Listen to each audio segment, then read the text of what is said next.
शिवपुराण महात्म्य 5वां अध्याय। चंचुला के प्रयत्न से पार्वती जी की आज्ञा पा करके तुम्बुरा का विंध्य पर्वत पर शिवपुराण की कथा सुना करके बिंदु का पिशाच योनि से उद्धार करना तथा उन दोनों दंपत्ति का शिवधाम में सुखी होना। सूतो हुआ। सूत जी कहते हैं सौनक एक दिन परमानंद में निमग्न हुई चंचला ने वहाँ देवी के पास जाकर के प्रणाम किया और दोनों हाथ जोड़ करके वह उनकी स्तुति करने लगी। चंचला बोली, गिरिराज नंदिनी स्कंद माता तुम्हें मनुष्यों ने सदा आपका सेवन किया है।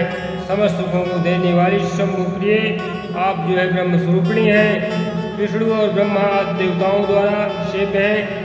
आप ही सगुणा और निर्गुणा है तथा आप ही सूक्ष्म सच्चिदानंद स्वरूपिणी आद्या प्रकृति है। आप ही संसार की सृष्टि पालन और संहार करने वाली हैं। तीनों गुणों का आश्रय भी आप ही हैं। ब्रह्मा विष्णु और महेश्वर इन तीनों देवताओं का आवास स्थान था। उनकी उत्तम प्रतिष्ठा करने वाली पराशक्ति आप ही हैं। सूतोवाच। सूत जी कहते हैं सौनक जिसे सदगति प्राप्त हो चुकी थी वह चंचला इस प्रकार महेश्वर पत्नी उमा की स्तुति करके सिर झुकाए चुप हो गई। उसके नेत्रों में प्रेम के आंसू उमड़ कर आए थे। तब करुणा से भरी हुई शंकर प्रिया भक्तवत्सला पार्वती देवी ने चंचला को संबोधित करके बड़े प्रेम से इस प्रकार कहा। पार्वती बोली, सखी चंचले सुंदरी, मैं तुम्हारी की हुई इस स्तुति से बहुत प्रसन्न हूँ। बोलो क्या वर मांगती हो? तुम्हारे लिए मुझे कुछ भी आदेय नहीं है। चंचला बोली, निष्पाप गिरिराज कुमारी, मेरे पति बिंदु इस समय कहाँ हैं? उनकी कैसी गति हुई है यह मैं नहीं जानती हूँ। कल्याणमयी दीनवत्सले, मैं अपने उन पतियों से जिस प्रकार संयुक्त हो सकूँ वैसा ही उपाय कीजिए। महेश्वरी महादेवी, मेरे पति एक शूद्र जाति वैश्या के प्रति आसक्त थे और पाप में ही डूबे रहते थे। उनकी मृत्यु मुझसे पहले ही हो गई थी। न जाने वह किस गति को प्राप्त हुए हैं। गिरिजा बोली, बेटी तुम्हारा बिंदु नाम वाला पति बड़ा पापी था। उसका अंतःकरण बड़ा ही दूषित था। वेश्या का उपभोग करने वाला वह महामूढ़ मरने के बाद नरक में पड़ा है। अगणित वर्षों तक नरक में नाना प्रकार के दुख भोग करके वह पापात्मा अपने शेष पाप को भोगने के लिए विंध्याचल पर्वत पर पिशाच हुआ है। इस समय वह पिशाच अवस्था में ही है और नाना प्रकार के क्लेश उठा रहा है। वह दुष्ट वहीं वाय पी करके रहता है और सदा ही सब प्रकार के कष्ट सहता है। सूत जी कहते हैं सौनक, गौरी देवी की आवाज़ सुनकर के उत्तम व्रत का पालन करने वाली चंचला उस समय पति के महान दुख से दुखी हो गई। फिर मन को स्थिर करके उस ब्राह्मण पत्नी ने व्यथित हृदय से माहेश्वरी को प्रणाम करके पुनः पूछा। चंचला बोली, महेश्वरी महादेवी, मुझ पर कृपा कीजिए और दूषित कर्म करने वाले मेरे उस दुष्ट पति का आप उद्धार कर दीजिए। देवी, कुत्सित बुद्धि वाले मेरे पति को सदगति प्रदान करिए। उस पापात्मा का जो भी अपराध है क्षमा करिए। पति को किस उपाय से उत्तम गति प्राप्त हो सकती है वह शीघ्र बताइए। आपको नमस्कार है। पार्वती ने कहा, तुम्हारा पति एक शिव पुराण की पुण्यमयी उत्तम कथा सुने तो सारी दुर्गति को पार करके वह उत्तम गति का भागी हो सकता है।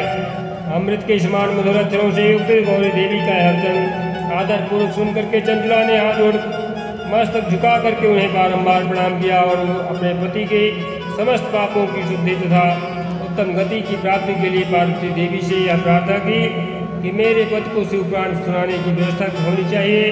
उस ब्राह्मण पत्नी के बारंबार प्रार्थना करने पर शिवप्रिया गौरी देवी को बड़ी दयाई उन भक्तवत्सला महेश्वरी गिरिराज कुमारी ने भगवान शिव की उत्तम कीर्ति का गान करने वाले गंधर्वराज तुम्बुर को बुला करके उनसे प्रसन्नतापूर्वक इस प्रकार कहा। तुम्बुरो, तुम्हारी भगवान शिव में प्रीति है। तुम मेरे मन की बातों को जानकर मेरे अभीष्ट कार्यों को सिद्ध करने वाले हो। इसलिए मैं तुम्हें एक बात कहती हूँ, तुम्हारा कल्याण हो। तुम मेरी सखी के साथ शीघ्र ही विंध्याचल पर्वत पर जाओ। वहाँ एक महाघोर और भयंकर पिशाच रहता है। उसका वृत्तांत तुम आरंभ से ही सुनो। मैं तुमसे प्रसन्नतापूर्वक सब कुछ बताती हूँ। पूर्व जन्म में वह पिशाच बिंदु नामक ब्राह्मण था। मेरी सखी चंचला का पति था। परंतु वह दुष्ट वेश्यागामी हो गया। स्नान संध्या आदि नित्य कर्म छोड़ करके अपवित्र रहने लगा। क्रोध के कारण उसकी बुद्धि भ्रष्ट हो गई, मूर्खता छा गई थी। वह कर्तव्य का विवेक नहीं कर पाता था कि अभक्ष्य भक्षण सज्जनों से द्वेष और दूषित वस्तुओं का दान लेना यही उसका स्वाभाविक कर्म बन गया था। वह अस्त्र शस्त्र लेकर के हिंसा करता, बाएं हाथ से खाता, दोनों को सताता और जो दीन दुखिया हैं उनको मारता पीटता था। क्रूरतापूर्वक पराये घरों में आग लगा देता था, चांडालों से प्रेम करता था और प्रतिदिन वह वेश्या के संपर्क में रहता था। बड़ा दुष्ट था वह पापी, अपनी पत्नी का परित्याग करके दुष्टों के संग ही आनंद मनाता था।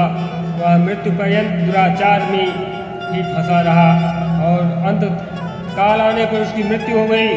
वह पापियों के भोग स्थान घोर यमपुर में गया और वहाँ बहुत से नरकों का उपभोग करके वह दुष्टात्मा जीव इस समय विंध्याचल पर्वत पर पिशाच बना हुआ है।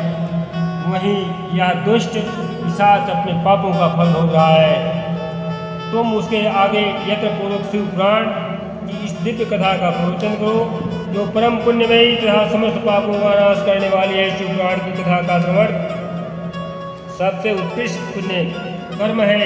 उससे उसका हृदय शीघ्र ही समस्त पापों से शुद्ध हो जाएगा और वह प्रेत योनि का परित्याग कर देगा। उस दुर्गति से मुक्त होने पर बिंदु नामक पिशाच को मेरी आज्ञा से विमान पर बैठा करके तुम भगवान शिव के समीप ले जाओ। शिव जी कहते हैं, सौनक माहेश्वरी उमा के इस प्रकार आदेश देने पर गंधर्वराज तुंबुर ने मन ही मन बड़े प्रसन्न हुए।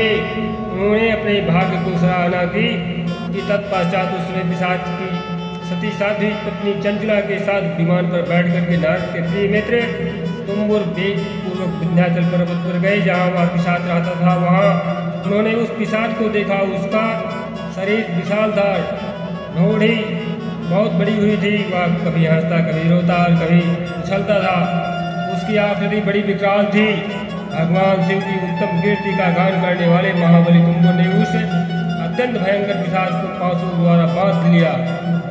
तदंतर तुंबुर ने शिव पुराण की कथा बांधने का निश्चय करके महोत्सव युक्त स्थान पर मंडपात की रचना की। इतने में ही संपूर्ण लोगों में बड़े वेग से यह प्रचार हो गया कि देवी पार्वती की आज्ञा से एक पिशाच का उद्धार करने के लिए उद्देश्य से शिव पुराण की उत्तम कथा सुनाने के लिए तुंबुर विंध्य पर्वत पर गए हैं। फिर तो उस कथा को सुनने के लिए लोक से युक्त देवर्षि भी शीघ्र ही वहाँ जा पहुँचे। आदरपूर्वक शिव पुराण सुनने के लिए वह आए हुए लोगों का उस पर्वत पर बड़ा अद्भुत और कल्याणकारी समाज जुट गया। फिर तुंबुर ने उस पिशाच को पासों से बांध करके आसन पर बिठा करके और हाथ में पीड़ा लेकर गौरीपति के कथा का गान आरंभ कर दिया। पहले अर्थात विश्वेश्वर संहिता से लेकर 7वीं वायु संहिता तक महात्म्य सहित शिव पुराण की कथा को उन्होंने स्पष्ट वर्णन किया। 7 संहिताओं सहित शिव पुराण का आदरपूर्वक श्रवण करके वह सभी श्रोता पूर्णतः कृतार्थ हो गए और उस परम पुण्यमय शिव पुराण को सुनकर उस पिशाच ने अपने सारे पापों को धो करके उस पैशाचिक शरीर को त्याग दिया। फिर तो शीघ्र ही उसका रूप दिव्य हो गया, अंग कांति गौरवर्ण की हो गई। शरीर पर श्वेत वस्त्र तथा सब प्रकार के पुरुषोचित लक्षण दिखाई पड़ने लगे और नाना प्रकार के आभूषणों से अलंकृत होकर के उसके अंगों में उद्भासित करने लगे। वह त्रिनेत्रधारी चंद्रशेखर रूप हो गया। इस प्रकार दिव्यदेहधारी होकर के उस श्रीमान बिंदु अपने प्राण बल्लभा चंचला के साथ वह स्वयं ही पार्वती बल्लभ भगवान शिव का गुणगान करने लगा। उसकी स्त्री को इस प्रकार दिव्य रूप से सुशोभित देखकर वह सभी देवर्षि बड़े विस्मित हुए। उनका चित्त परमानंद हो गया और परिपूर्ण हो गया। भगवान माहेश्वर का यह अद्भुत चरित्र सुनकर वह सभी श्रोतागण प्रमुख हो गए। प्रेम पूर्वक श्री शिव का यशोगान करते हुए अपने अपने धाम को चले गए। दिव्य रूपधारी श्रीमान बिंदु भी सुंदर विमान पर अपनी प्रियतमा के साथ बैठ करके सुखपूर्वक आकाश में स्थित हो बड़ी शोभा पाने लगा। तदंतर महेश्वर की सुंदर मनोहर गुणों का गान करता हुआ वह अपनी पत्नी प्रियतमा तथा तुंबुर के साथ शीघ्र वहाँ ही शिवधाम में जा पहुँचा। वहाँ भगवान शिव शंकर माहेश्वर तथा पार्वती देवी ने प्रसन्नतापूर्वक बिंदु का बड़ा सत्कार किया और से अपना पार्षद बना लिया। उसकी पत्नी चंचला पार्वती जी की सखी हो गई। उस घनीभूत ज्योति स्वरूप परमानंदमय सनातन धाम में अविचल निवास पाकर वे दोनों दंपत्ति परम सुखी हो गए। बोलिए हर हर महादेव की जय।